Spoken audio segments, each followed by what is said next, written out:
Good day to you, Jason here, Birchfield Family Farm, Oxford, Ohio, raising grass-fed Red Devon cattle, St. Croix sheep and chickens in a rotational grazing system here of paddocks. Have a good word for you today. This is from Isaiah 43. This is what the Lord says. He who made a way through the sea, a path through the mighty waters, who drew out the chariots and horses, the army and reinforcements together, and they lay there never to rise again, extinguished, snuffed out like a wick. Forget the former things, do not dwell on the past. See, I am doing a new thing. Now it springs up, do you not perceive it? I am making a way in the desert and streams in the wasteland. The wild animals honor me, the jackals and the owls, because I provide water in the desert and streams in the wasteland, to give drink to my people, my chosen, the people I formed for myself, that they may proclaim my praise. We found what's called a rainbow scarab dung beetle out in the pasture today. These are pretty rare to come across. They're not necessarily rare on pasture, but pretty rare to find. And came across this one, able to pick it up, examine it. It was a male. It had a horn. Just a pretty awesome little creature. But I felt the Lord was saying, the rainbow has to do with the promise of God. And I feel the Lord saying that the promise now is He is going to take those things that are stinky, that are smelly, that are no good in our lives, and He's going to not only bury those and get rid of those, but He's going to do it in such a way that it causes the ground underneath to be fertilized, and it's going to fertilize the new thing that the Lord would bring up.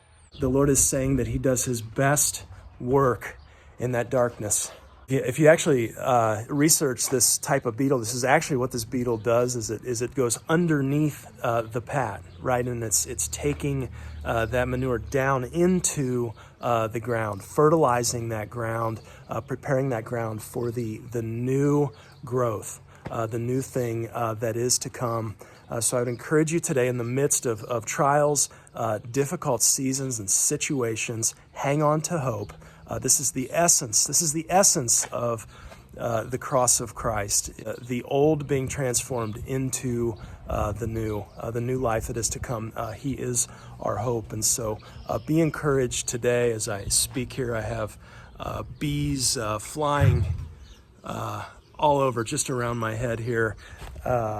Swarm trap there that we didn't get out to the pasture, and the bees, they showed up anyway. So full of blessing here on the farm during this spring season. The farm is not without challenges, though. One of those challenges we've been facing is the weaning of a little bull calf that we have. We did a first wean, and first wean, you should only really need to do one. The first one was unsuccessful, and so we need to circle back. We just moved cattle, got them down in the woods here. And we got to get this guy over to the barn. I tell you, the situation here, he's a nice little bull calf. What is he? 8 months old now, maybe. Been real happy with him. Nice gut. Yeah. Looking to do some kicking there, eh, bud? Nice set of nuts. Get him over to the barn. Oh, there we go. I guess.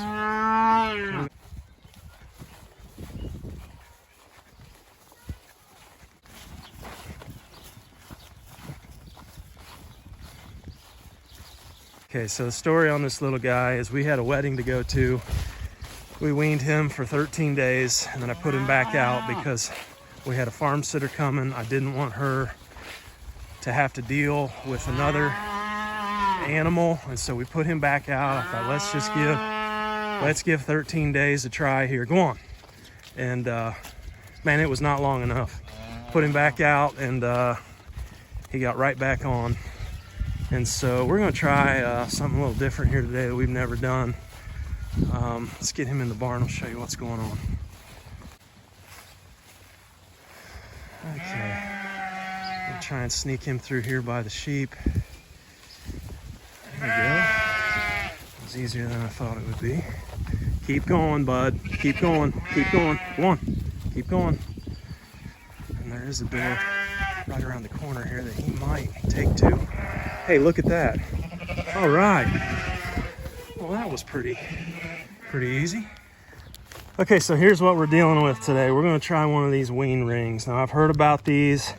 I had some folks on the channel comment, giving us, saying there's a couple different options. You can bring out a vet. You can pierce their nose.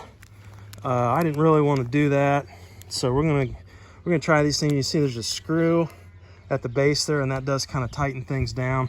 I'm pretty skeptical of this. I think for as intense as this little bull calf is, I think he's probably going to find a way around this. But I'll tell you one thing, I would not want to be on the wrong end of those points. Let's get this on and see how it does. He's can be a little bit of a kicker, so watch it.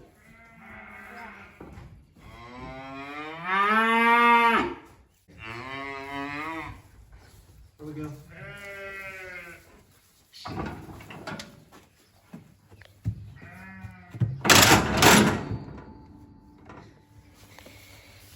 Okay, here we go. See what we can do here. Tighten this down. Old Hank does not like the chute or the head gate. Okay, so here we go. So this screw tightens things down. We've got that, you know, it's in there snug, tightened down pretty good. We need to get him back out with Mama. Let's see how we do here. Okay, here we go. Back to Mama here. He seems to know the way.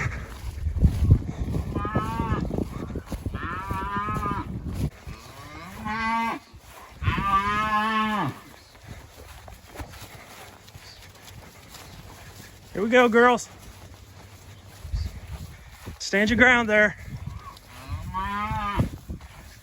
Okay, come in on him. Push him this way. Push him this way. There we go. I think I shut that. Yeah, do you want me to open it? Yes, please. Fence is off. Okay, he's back in here. Yeah, let's see. All right, let's follow him here. Mama is right. Mama's right there. Daisy. It's hard to tell Daisy and LP apart now. Yeah, this is Daisy right here. There's Mama.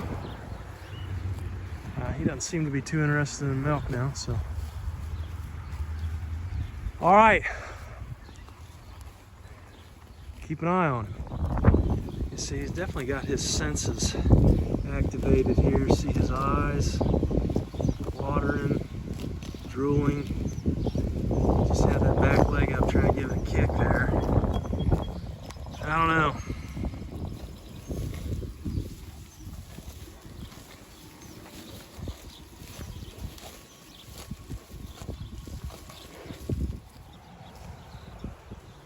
Okay, and there he is. Looks like he's trying to nurse.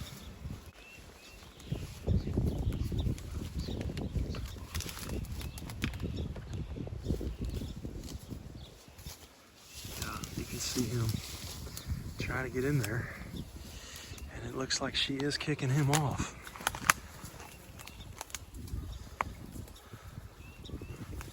Now, it is working so far.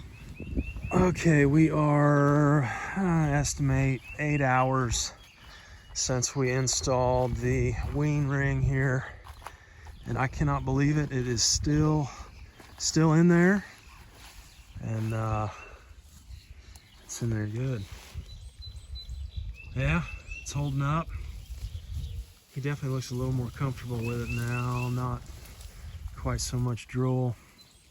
Okay, next day here, about 24 hours later. Check it out. It is still on there. Looks pretty good too. So, prove me wrong. Successful so far. So he's right here by Mama. Everybody's quiet and looking good. Okay, it is right on about 48 hours, just a little bit before 48 hours since we have installed the Wean ring on little Hank, the bull calf here. Let's walk out in the pasture here. We've moved cattle back to paddock 1, restarting the rotation here, and let's walk and talk as we head out. So why wean? Why wean cattle? Why do we do that? I'll tell you, we started out here raising our Red Devons, and I remember I'd see the commercial cattle guys, wean, and you'd hear the noise and just how fired up everybody got, the mamas, and I would tell myself, I am never doing that. I'm never going to wean. That's not the way nature does it, right? That's not the way it works. I'm never doing that. And so we started out with our Devon here, and Emma, you guys know Emma with the horns. She has quite a few traits that very similar to an American milking Devon. We've since learned that technically she's not a registered American milking Devon. She's registered as just a regular Devon, and so I should probably quit calling her an American milking. That's another video and another topic. But we started with her, and she is the perfect homestead cow, I think. She calves, breeds back every year, calves, drops a calf, raises it unassisted, and then kicks it off at 6 months old. Bam, you're 18 years old, get off me, go find your own way. And, to a producer, a cow-calf operation, having cows like that's just phenomenal. I mean, she's amazing. And so, you get a little bit cocky about that, and we're never weaning, I'm never doing that, along comes Daisy, the beef Devon here. And so Daisy's she's very feminine cow. She's calved twice for us, raised the calves up successfully, and she's been great, and love Daisy, but she does not self-wean. She does not kick cows off, and so we had to learn the hard way, as with most of the lessons out here on the ranch. So with Daisy, what we started to notice, and here's the balance with weaning and what's actually happening. It's really good for the calf. If you can leave the calf on longer, it's great. Calf does well, gets all the nutrition that it needs, continues to nurse. That's great on the calf side. It's the mama side that we're concerned about. I'll spin around here, and there's Em, and there's Daisy right there. Daisy, we noticed on her first calf, we got about 8 months in, and so she should be bred back. She should be growing another calf inside. And at the same time, she was still trying to nurse that first calf, right? And so we start seeing a drop in body condition. The condition starts to go down. You can look up body condition scoring, 1 to 9, 1 being very, very thin, not good, and 9 being very, very obese, not good there. And the body condition score is going to affect how well that cow can breed back. You've got, about 80 days postpartum interval for that cow to breed back if you want to calve every year.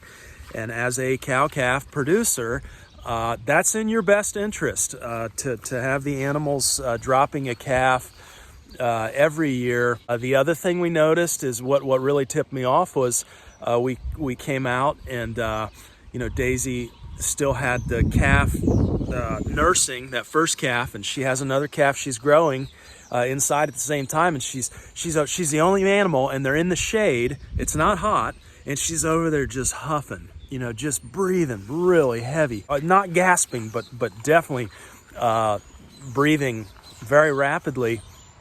And so, we start asking questions like, good grief, what's going on? Something's not right with her, right? And this goes back to the importance of being involved with your animals, being out there every day, checking on them, getting an eye for what they look like under normal conditions, and then when you come out and something's not right, you can tell that as a producer. And so finally, we were able to come to the conclusion that there's just too many demands on her right now, right? She's growing a calf inside. She's trying to nurse this calf, and you can visibly see, her body condition score is starting to go down, right? She's declining there. She's breathing heavy. She's stressed. Something is, and so, you sit there and watch her. Oh, here comes the, 7-8-month-old calf to nurse, right? And so, okay, she's not kicking off the calf like Emma does. So we got to do something, right? And that's pretty much how it came to be for us. So, do I like to wean? Do I want to wean? No. I mean, you listen to somebody like Greg Judy and they're, oh, if you got a cow that doesn't wean calves on its own, get rid of her. Well, that's all well and good, if you're Greg and you've been doing this for 2 and 3 decades. I love Greg, by the way. But when you're just starting out, you need to grow your herd and get your numbers up, and not, I'm not going to call Daisy. I'm not going to call a cow that is beautiful, that is very feminine looking, because, by the way, that's going to produce very masculine bulls. But a cow that is actually, breeding back and calving for us and raising the calf unassisted. I'm not getting rid of a cow like that, just because she can't wean on her own at 6 or 7 months old. And so that's kind of the debate. That's kind of where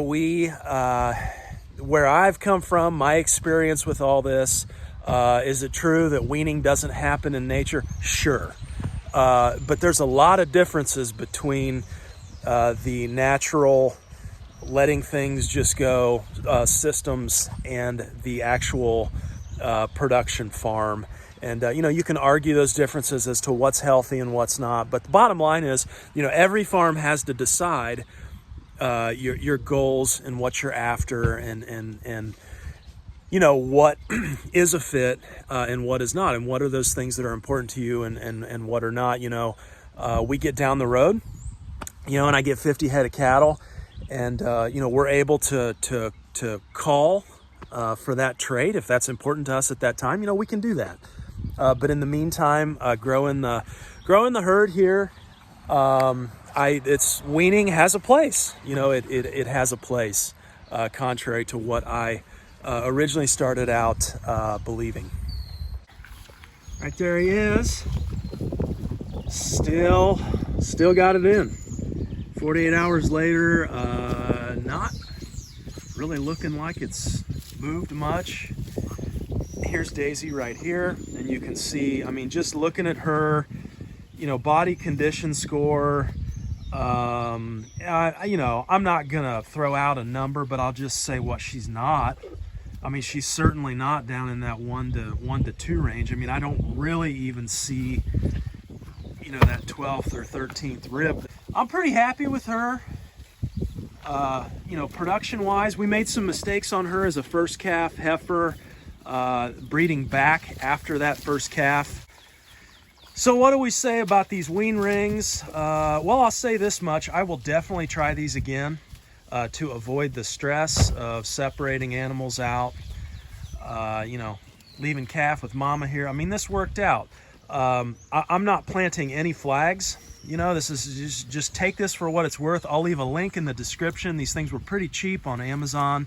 I'm not affiliated, not earning anything. I'll just leave a link for you to help you out. They did work for us, but 48 hours in here, take it for what it's worth. Try this again here. I think it's a fit for us. Allows us to leave the calf out here. So you can see here Petey the steer. He's looking pretty good. I'm pretty happy with the gut feel we're seeing.